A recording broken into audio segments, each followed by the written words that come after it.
put it up.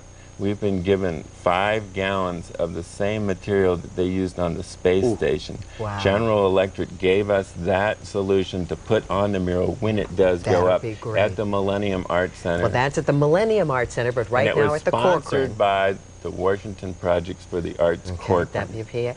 You can see Bill Newman's works right now at the Corcoran and get in out of the heat and enjoy a wonderful show. And we thank you. How long is it going? Too, I think. Tomorrow? Sure Good. And the exhibit goes until? It goes for at least a couple more months. Very good. I'm going to tell her later about Lady Sarah. It's in the book. Oh, okay. Thank you. Very good. So it's interesting. We do have a very nice book. This is the book. This is and it opens up with see this blue part? Well, in the show, there's a series of paintings that are blue dreams. Oh, all right. Because when I had multiple sclerosis, I lost sight and became colorblind. Oh. And I saw everything blue. So we're going to see everything blue now if our producer does it. Sarah, the first federally approved peep show, has had a short run in spite of some rave reviews. The big billboard just around the corner from the White House was removed today. Connie Chung reports. Sarah, the 24-foot oil painting, survived through a light rain last night. Her watercolor bikini was streaked but did not wash away. Despite that, the General Services Administration ordered her off the premises. Mr. Vaughter, why did the GSA have Sarah removed? The administrator, Arthur Sampson, returned from a trip yesterday afternoon, took a look at it and decided that this was not the kind of art project that GSA should be involved in. Well, I kind of knew it was coming because she was starting to cause a little bit of distraction with the work, and I think that maybe they thought it was a kind of a safety hazard, too. The artist, Bill Newman, came to retrieve his creation, nailing on the body a hand, which he also created, anticipating the GSA's action.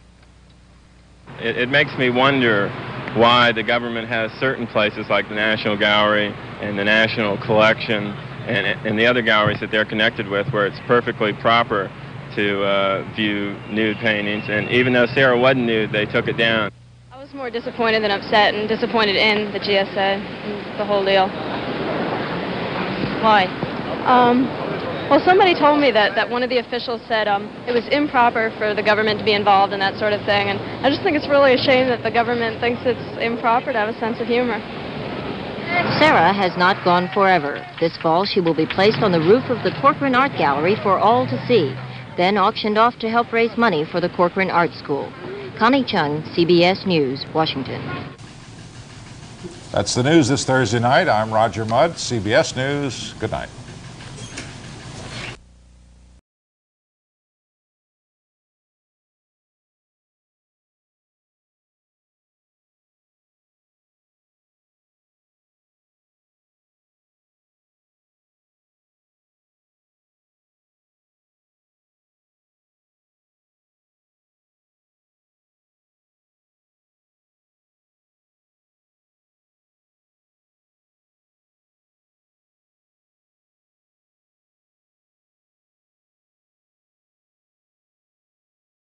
Multiple sclerosis stole the manual dexterity of controversial Washington artist William Newman, but computers allow him to continue his work. Tech Live's Gary Nurenberg shows us how Newman is stretching the relationship between artist and machine.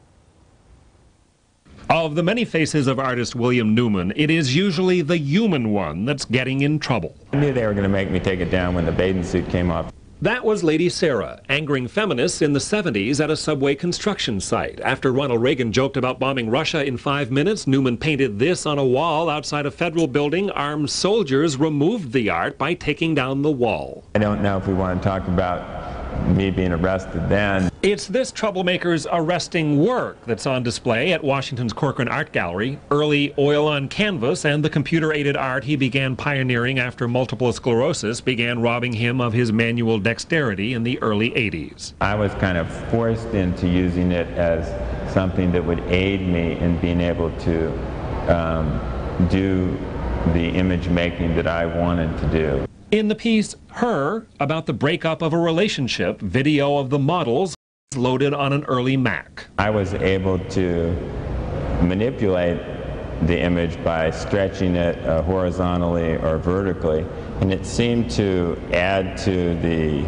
human emotion. Newman has been teaching computer art for nearly 20 years. An art student not to have any experience with a computer these days is like an art student not to learn how to draw 50 years ago. Newman has moved to digital video to stunning effect. As his disease progressed, so by necessity did his experimentation with computers, which helped create the art his hands can no longer manage. The show runs through August.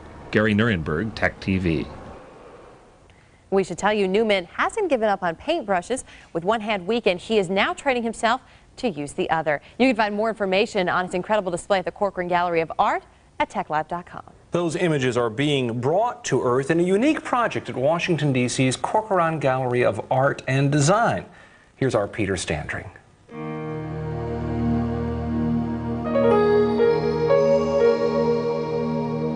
Some say that space is the last unexplored frontier.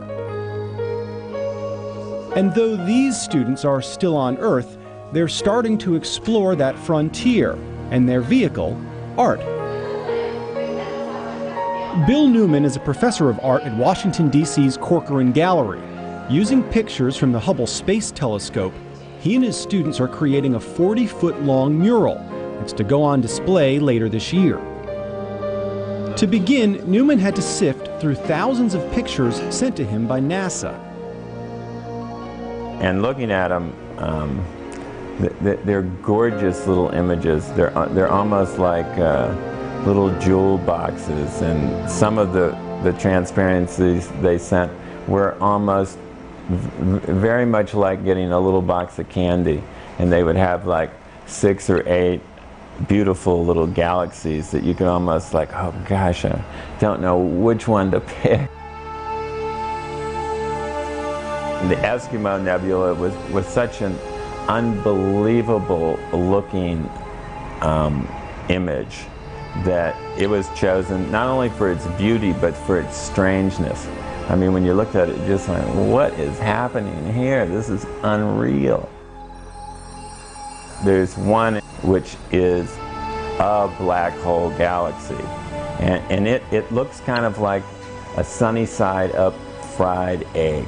They actually describe the spot where they think the black hole is in the yellow part of the yolk, and the white stuff spinning around this yellow are stars being born.